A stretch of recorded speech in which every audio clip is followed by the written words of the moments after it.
Mbabwire mwese ko kwa Mr Fix IT Limited niho honyine wabonera ibijyanye na finissage y'inzu.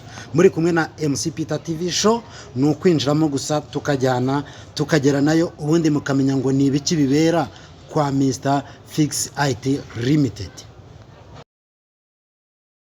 Ntugire impungenge, gendana na MC Peter noneho wigerereyo.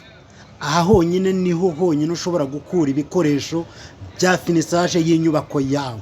Loka, handles, buri kimwe cyose ukeneye ni kwa Mr Fix IT Limited. Igerere yariko. Mbasuze mwese abakurikiye MC Peter TV show, mbabwira ngo tugendane uru rugendo rwo kuganira n'uyu mucuruzi. Ukigera hano gato gusa uba wahageze, igikurikira gusa no kwinjira ukakirwa na yombi. Nkuko mbabwira ni MC Peter wanyu musanga murabona umudamu mwiza uhabereye kubakira no kubakeya. Uyu mudamu nta kindi cyamubesheje no kugira ngo akubwire ngo ikaze wowe utugana. Ya so ndagira umanze mwihera amaso mbere yuko tuza kuganira n'uyu mucuruzi kugira ngo atubwire ibibera ahangaha n'ibyo bacuruza. Mbibwire kimwe gusa mu bintu bidasanzwe mpabona, ariko so ninde kubabwira mwebwe ntimubona amatara meza. Ushaka amatara yo kwestara mu nzi wawe muri saro ntago avugirwamo. Ni kwa Mr Fix IT Limited, nta handi wabisanga. Nitugera kuri hando noneho sinzi uko muri buze kungenda. Murambwira ngo nibasubize natwe tugera ne ni ugukora ibijyanye na finissage, funga amazu yanyu ibyo ari byo byose ugize imbaho, mbese uburyo mukingamo inzu zanyu bwose. Hari amahando meza cyane hano, nta handi wayasanga.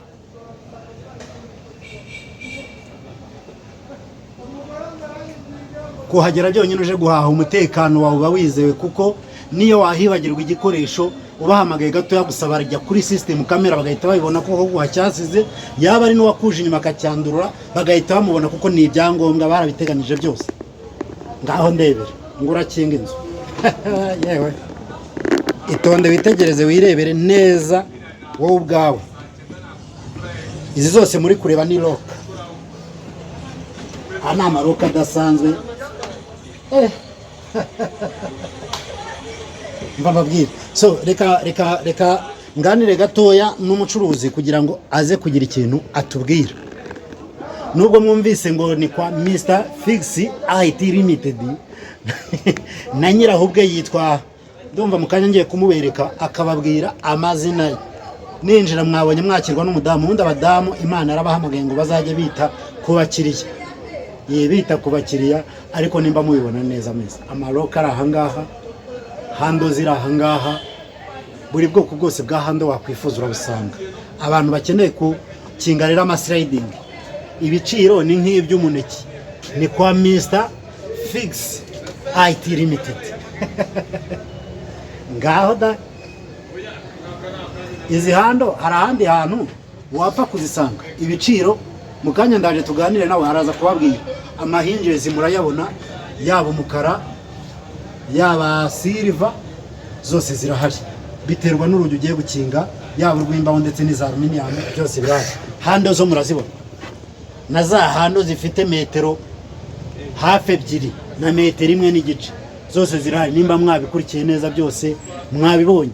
Kandi iyi ni nka showroom, nubwo ari kenkero ariko ni nka showroom.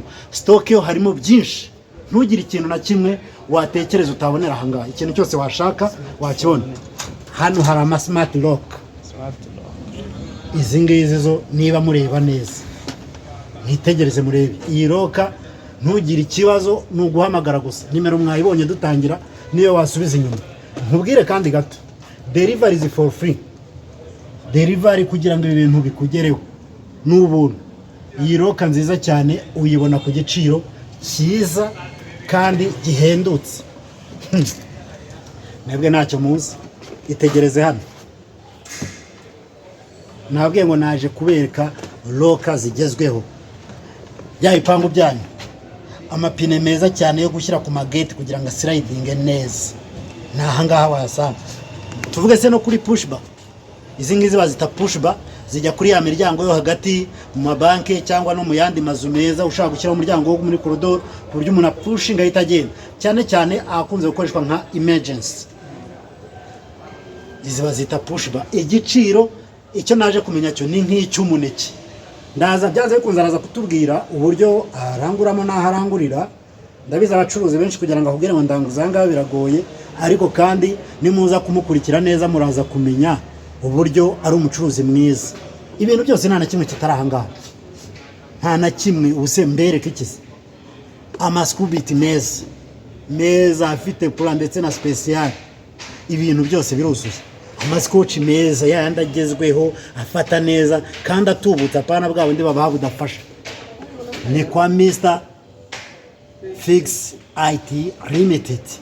Izi ni roka za sliding nkuko mubireba. Amaroka ari yabyo ntago navuga ibintu byinshi, nimuza kureba neza yose murayabona ibintu byose. Amaraba yo kugrezinga za mustike sinababwira. So byose birareka gatoya tuganire nabo baze kutubwira. Madam mwiriwe neza? Mwiriwe. Amakuru Ni meza. Aha ngaho uri ni kuri MC Peter TV show. Twagize umwanya wo kubagendera no kubazinduka kugira ngo tuze kureba ese ubucuruzi hano bimeze biti. Nibutsa abantu badukurikiye ko aha ngaha ni mu Gakinjiro aho bita mu Mukindo.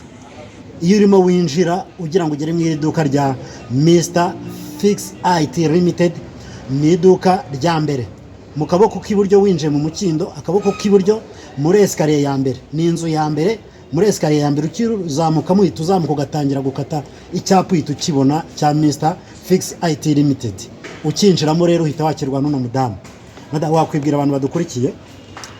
Murakoze, nitwa Yvette, korera hano mu Mukindo, curuza ibintu bijyanye n'ama accessoires ya aluminium ndetse n'amaroke.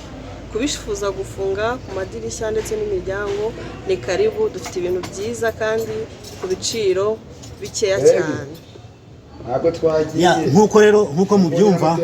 Nkuko mubyumva uyu mucuruzi arabaha ikaze mwese, ababwira yuko ari umwanya wanyu kugira ngo muze abaha ibicuruzwa byiza ku giciro cyiza, mukinga inzu zanyu ku kiranguzo.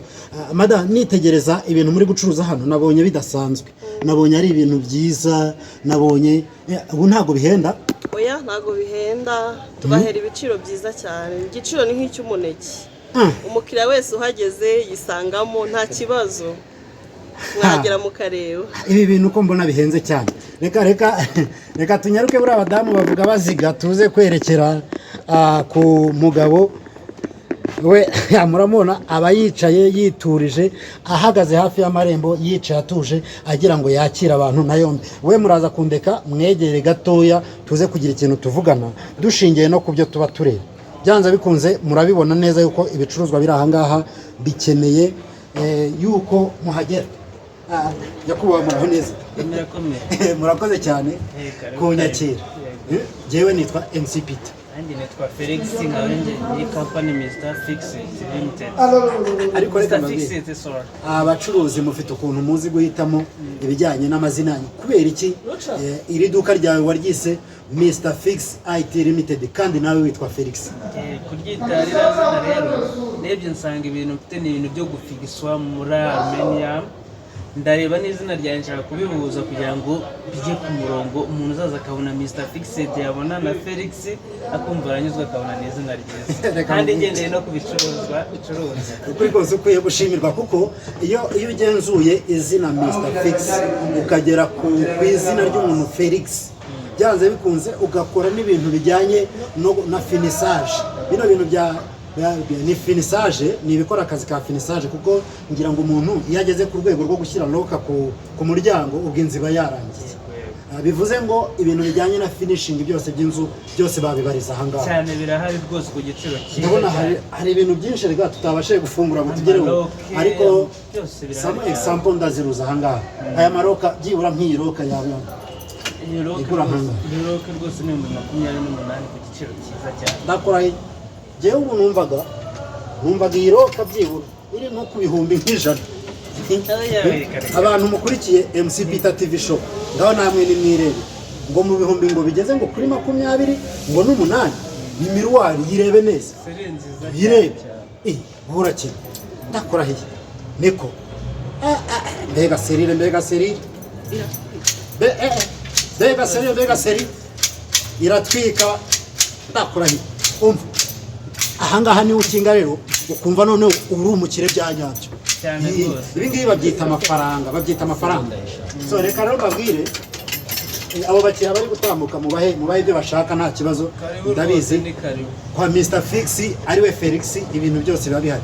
So reka mbwirira abantu bakurikiye MC Peter TV show, iyo ugira ngo ugere kwa Mr Fix uraza mu Gakinjiro ahantu bita mu Mukindo, ukinjira mu Mukindo ukirebamo gusa uhita ureba inyubako iri iburyo bwawe, ukitambika ukayegera inzu ya mbere uhita ukata iburyo bwawe muri escalier zihari, ukizamuka muri escalier uhita usoma cya cyapa nabanje mbereka cyitwa Mr Fix IT Limited, ugahita ukata escalier ya mbere, ugikata kuri escalier ukatureba neza mwiduka.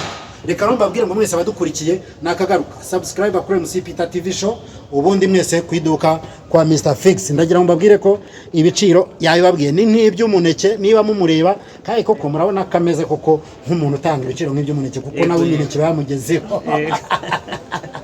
Murakoze cyane.